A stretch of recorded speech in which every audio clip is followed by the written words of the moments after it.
Empezamos. Hola, ¿cómo están? Estamos aquí de nuevo. Ah, Vamos a continuar en este curso de redacción. Déjenme hacer un pequeño recordatorio, como casi siempre hago en todas mis clases. Recuerden que ya vimos varios subgéneros, que son el diario y la crónica, y que en ellos hemos estado trabajando y que nos dio la oportunidad además de utilizar algo que nos había quedado de cuarto grado, que era el simbolismo. Eh, si se fijan bien, hagan de cuenta que cada uno de nosotros tiene un pequeño belicito y estamos metiendo ahí varias cosas. En ese belicito ya llevamos, como les dije hace ratito, la crónica, el diario, la poesía, eh, y también ya empezamos a meter otras cosas como son la descripción. Ya tenemos la descripción de objetos, de cosas, y estábamos en la descripción de sentimientos. La descripción de personas entra en la descripción de cosas, pero la descripción de sentimientos es muy importante porque, contrariamente a lo que pudiéramos creer, no siempre todas las descripciones necesariamente tienen que decir: y Fernando lloró cuando vio que se había roto su florero favorito, por decir algo. Sino que muchas veces vamos a describir la actitud de Fernando cuando se enteró que su florero favorito había sido destruido por uno de los gatos, por decir algo. Eso hace nuestra literatura de mucho mejor calidad que nada más decir: y Fernando se puso triste cuando se enteró que su florero favorito había sido destruido por un gato. En cambio, si nosotros decimos algo así como: la nostalgia en la visión de Fernando se nubló como si fuera una tarde de invierno en donde la oscuridad pareciera más algo, ese algo sin nombre, que de alguna manera atrapa nuestras vidas y no nos deja ser felices. Ahí es obvio que estamos describiendo un estado de ánimo de Fernando, que está terriblemente triste por lo que sucedió con su jarrón. No hay nadie que nos prohíba que, si yo quiero poner Fernando está triste porque se rompió su jarrón, ok, pues inclusive hay un autor por ahí que dice que cuando uno quiere decir ¿cómo vas a decir que Fernando está triste porque su jarrón se rompió? Pues bueno, lo mejor es decir: Fernando está triste porque su jarrón se rompió. Pero bueno, eso sería en un sentido muy sencillo, muy elemental, pero lo que nosotros aspiramos es a escribir mejor. Y cuando nosotros queremos escribir mejor, ¿qué es lo que hacemos? No es que necesariamente llenemos nuestro texto de adjetivos y de adverbios y de metáforas o qué sé yo. No, sino hacer un texto mucho más rico.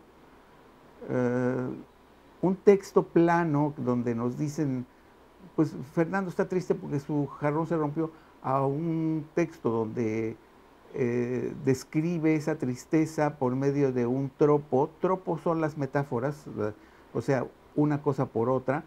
eh, nos enseña que ahí hay una riqueza de lenguaje. Y aquí me detengo tantito porque he enviado por ahí vocabularios que luego no han utilizado en sus textos. me han puesto los significados. Sí, no me interesan tanto los significados como que utilicen esas palabras en sus textos para yo darme cuenta de que saben de qué se trata esa palabra. Ya muchas veces lo he comentado que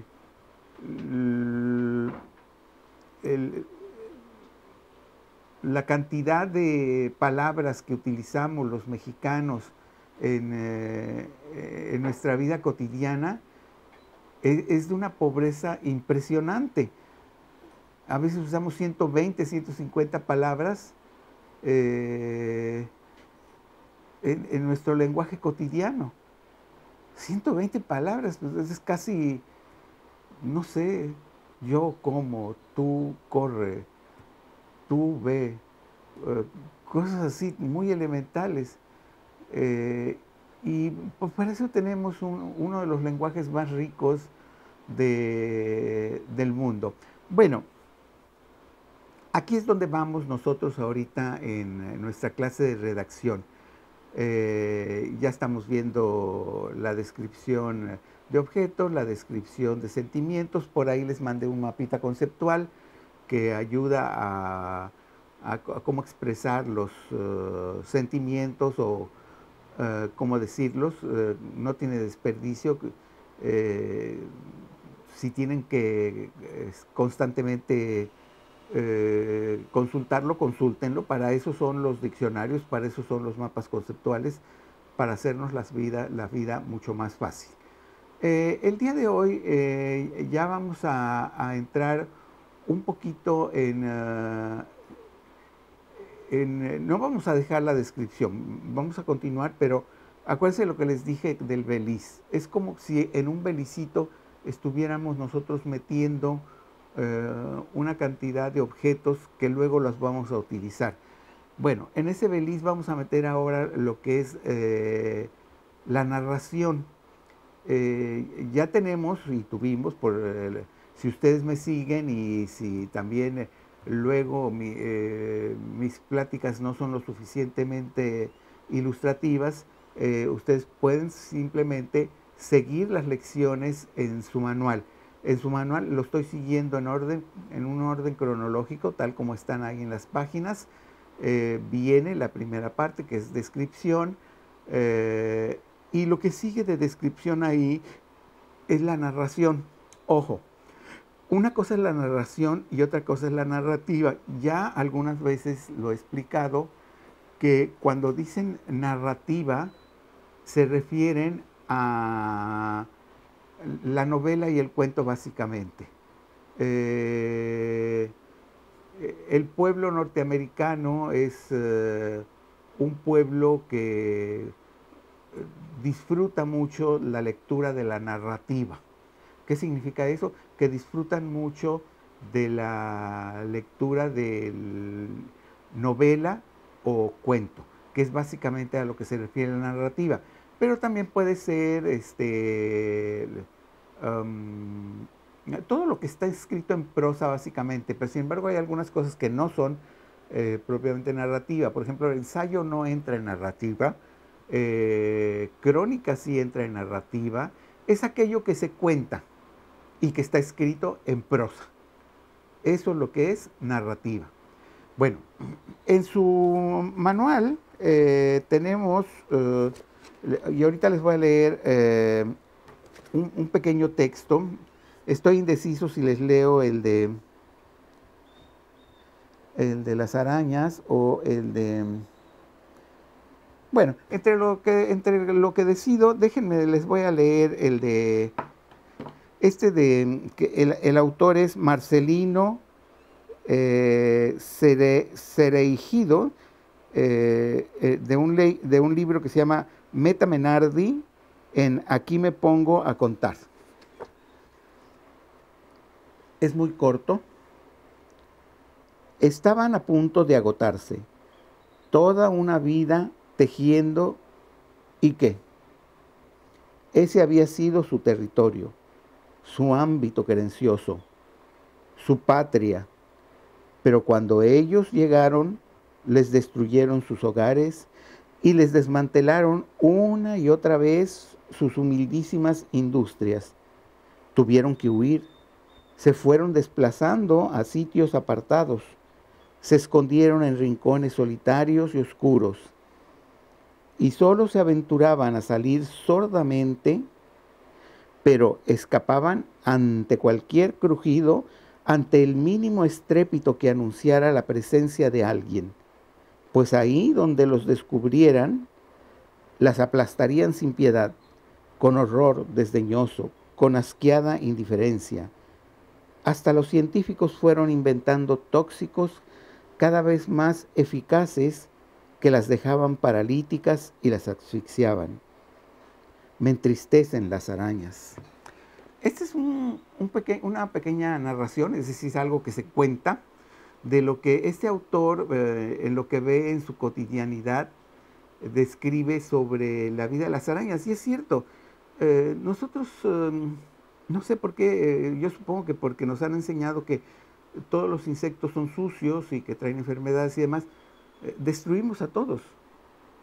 Pero la verdad es que, por ejemplo, si yo me pusiera a destruir las lagartijas que hay aquí alrededor de mi casa, tendría un verdadero problema de insectos, porque las lagartijas se encargan de alguna manera de tener un control entre los insectos de afuera y los insectos de aquí adentro.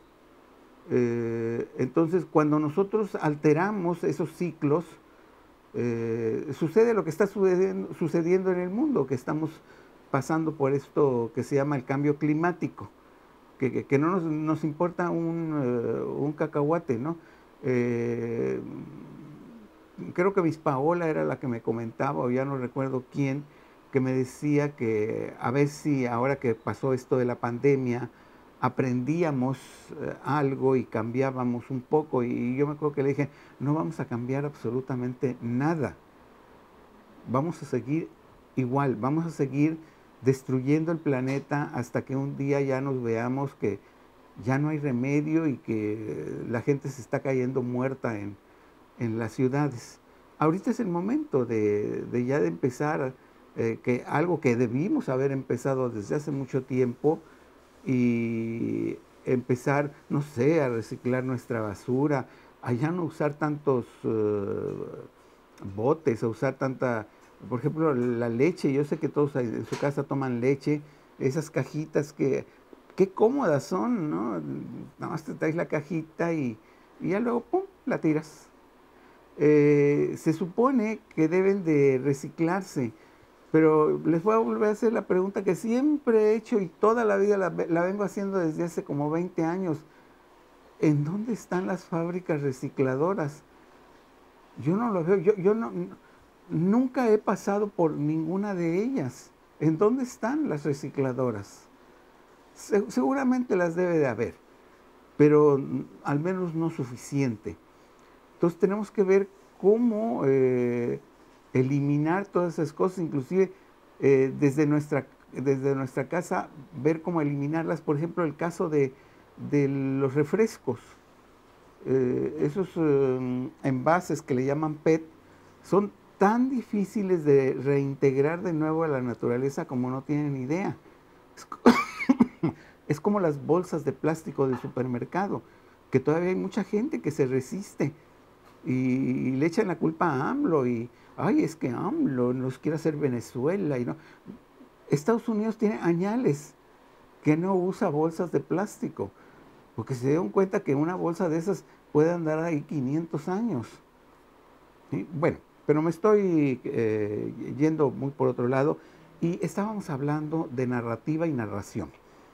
Entonces ya narrativa dejamos bien establecido que se refiere sobre todo a esos dos géneros que son la novela y el cuento, aunque puede haber otros subgéneros que estén escritos en prosa.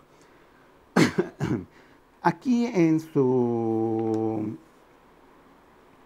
manual, yo acabo de leerlo, el de la página, déjenme ver, 210, donde dice la narración. Aquí vienen tres textos, los tres son muy interesantes. El de arriba es de Cabrera Infante, que es fue un gran escritor cubano, ya muerto, exiliado en Londres, por cierto. Él estaba en contra de los Castro, ¿no? Pero eso ya es cosa de él, ¿no? Pero lo de excelente escritor no se lo quita a nadie. Es un poquito como Vargas Llosa, ¿no? Que es una persona de extrema derecha, que luego dice unas tonterías espantosas, pero pero que es un gran escritor. Yo espero que algún día lo lean. Peruano él, hoy en día vive en España. Aquí les decía, al terminar el cuento de Guillermo Samperio es otro escritor, él es mexicano, relativamente joven, al tener unos 55 años, algo así. Escribe muy bien, la verdad. Espero que lean todo eso. Lo que es más, lo van a leer, pero ahorita luego les platico cómo va a ser todo eso. Lo único que quiero es que vean lo que es la narración. En la parte de abajo de la siguiente página, como en todos los recuadritos que trae este manual, viene propiamente lo que es la definición. Se las voy a leer, aunque sé que ahí la tienen en su libro, y dice: la narración es el relato de uno o varios sucesos ordenados de tal modo que adquieren un significado propio. Esa es realmente la definición. Pero luego continúa aquí y dice: narrar es contar. Eso es otra definición de narración. Narrar es contar lo que... Ya nosotros hicimos ahí un pequeño intento en la crónica o inclusive en el diario de cómo nos estaba pasando. Por cierto, déjenme hacer un paréntesis porque muchos de ustedes me están poniendo a grosso modo. Recuerden esa locución extranjera, a grosso modo. Grosso modo se utiliza sin la preposición. Es incorrecto decir, a grosso modo vi que tenías mucha porcelana. No, grosso modo vi que tenías mucha porcelana. Esa preposición a es incorrecta. Ojo con eso. Bueno, continuamos con la definición que viene en el recuadrito y les decía que dice también: narrar es contar, relatar una o varias acciones, valiéndonos del encadenamiento de las situaciones y las imágenes. ¿Qué significa esto? Ya esto es un poquito más complicadito. Es decir, lo que queremos contar, en qué orden va a ser contado. Lo vamos a contar cronológicamente, desde que empezó hasta que terminó. Que esto puede parecer una perogrullada, o sea, una tontería, pero no. Muchas veces las historias que son contadas así, empieza aquí, termina acá, son muy efectivas. Pero hay otras historias que no necesariamente empiezan así. Hay algunas historias que empiezan con el final. Hay algunas novelas, sobre todo yo he leído algunas de policíacas, que empiezan con, al abrir la puerta vio inmediatamente el cadáver de Lupita, que todavía estaba caliente y que en un charco de sangre sobresalía en la sala. O sea, empezó con el crimen y de ahí se va a empezar a, valga la redundancia, se va a empezar a desdoblar toda la narrativa que vamos a hacer. Como esto es algo que ya sucedió, vamos a ver por qué mataron a Lupita. Tenemos que irnos para atrás. ¿Por qué mataron a Lupita? Y tal vez el autor va a contar ahí cosas que le sucedieron a Lupita que de alguna manera desencadenaron su asesinato. ¿Sí? Bueno, esto es una narración. Yo les pido, por favor, que después de que lean los textos, continúen leyendo lo que sigue de narración. Está aquí. En la página que sigue vienen las clases de narración. Hay de distintos tipos de narración. Hay la narración subjetiva, la objetiva, la histórica. No voy a perder aquí el tiempo explicándoselas. porque aquí viene ya muy bien explicada. Y además creo que no es, por ejemplo, una narración objetiva, bueno, pues es aquello que estoy viendo sin que yo agregue nada de mi cosecha. Mientras que una subjetiva es aquello donde yo supongo que va a suceder esto, o que creo que la intención de es esto, pero no estoy seguro porque no está sucediendo. Eso ya es subjetivo. Histórico es aquello que pasó, ¿sí? Y don Miguel Hidalgo tocó la campana en Dolores, Hidalgo, en Dolores, entonces nada más se llamaba la ciudad Dolores, llamando a los pobladores para rebelarse en contra de las injusticias de los españoles. Esto es un hecho histórico, pero lo puedo contar como si estuviera sucediendo, pero es histórico, ¿sí? Entonces, aquí vienen, no recuerdo si son 6, 7 las narraciones, narración objetiva, narración realista. Pues, ¿cuál es la realista?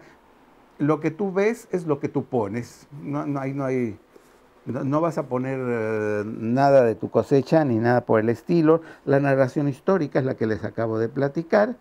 Y eso es todo en realidad.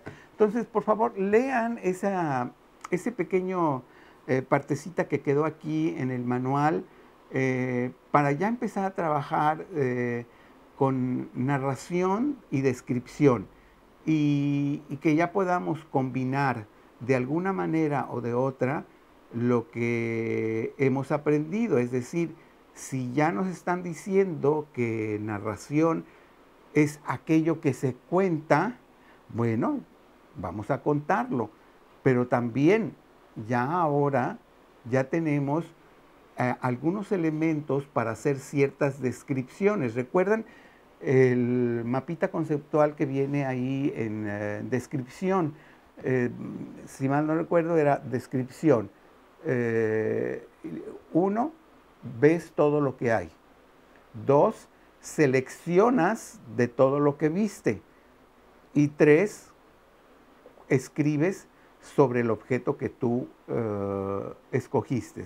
Ejemplo. Por ejemplo, la mayoría de ustedes conocen mi casa, y vamos a decir que Yeudiel estaba sentada en el comedor de la casa del maestro Fernando, comiéndose una rica tostada de pollo, cuando de repente su mirada se fijó en una figurita de porcelana que describía al flautista de Hamelin. Y empezó a recordar este cuento que de chica se lo habían contado en la primaria, y con ello le dio la pauta a soñar, y prácticamente se desprendió del grupo que tan alegremente comía tostadas en el comedor de la casa de su maestro. ¿Sí me están siguiendo en cuanto a lo que le refiero? Ya no es nada más decir, Yeudiel se come una tostada y ve una figurita de porcelana.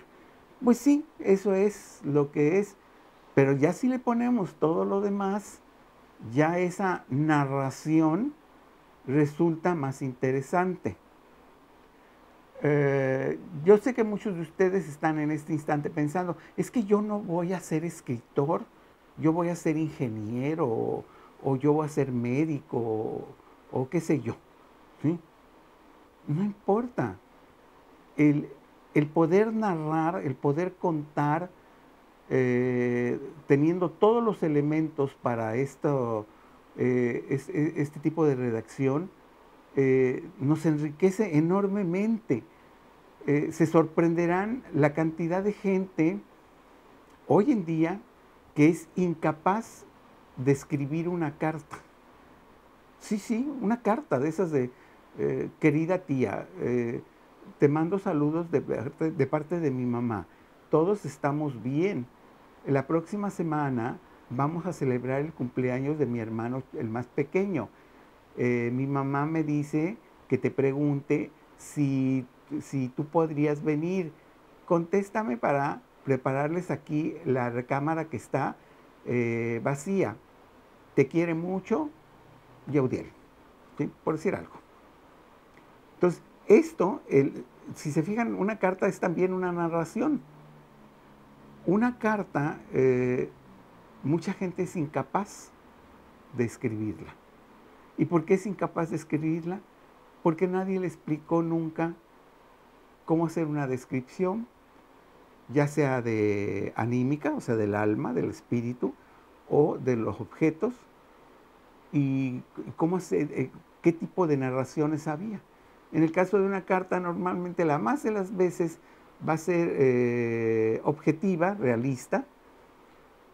Vas a contar lo que quieres contar. Me caí en el centro de Tampico y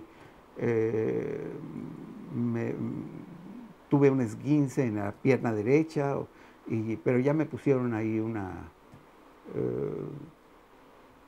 parche y ya me siento mejor. Bueno, es algo comprobable, efectivamente sucedió y somos capaces de contarlo, de narrarlo, de llevarlo a la escritura y poder comunicar a otra persona esa experiencia nuestra. Hoy en día parece que ya no podemos vivir sin el teléfono, porque ya no hablamos. Luego nos cuentan, ¿no has visto lo de la balacera que sucedió en Ciudad Madero el día de ayer? No, ¿cómo fue? Y me te sacas el teléfono, mira, aquí está. Y tú estás mudo. Yo les hago este reto de cuántas cosas que han ustedes sacado el teléfono y han contestado a alguien, oye, ¿cómo pasó eso? Aquí está, y sacas el teléfono, porque tú ya estás mudo. Y el reto que yo les hago es, una de esas que la hayan hecho, ¿qué tanto pudieron haberla explicado por escrito? Esa es mi pregunta. Entonces, luego vamos a hacer el reto ya más formalmente. Pero por lo pronto, el día de hoy yo he terminado. Recuerden, ya estamos descripción de objetos, descripción del alma, y ya estamos entrando a narración, porque luego vamos a entrar a descripción, narración. Y poquito a poco vamos a ir dándole cuerpo a lo que son los textos. Por ahí les voy a enviar algunos ejercicios que sé que van a ayudar. No crean que los voy a atiborrar de trabajo. Nos vemos la próxima.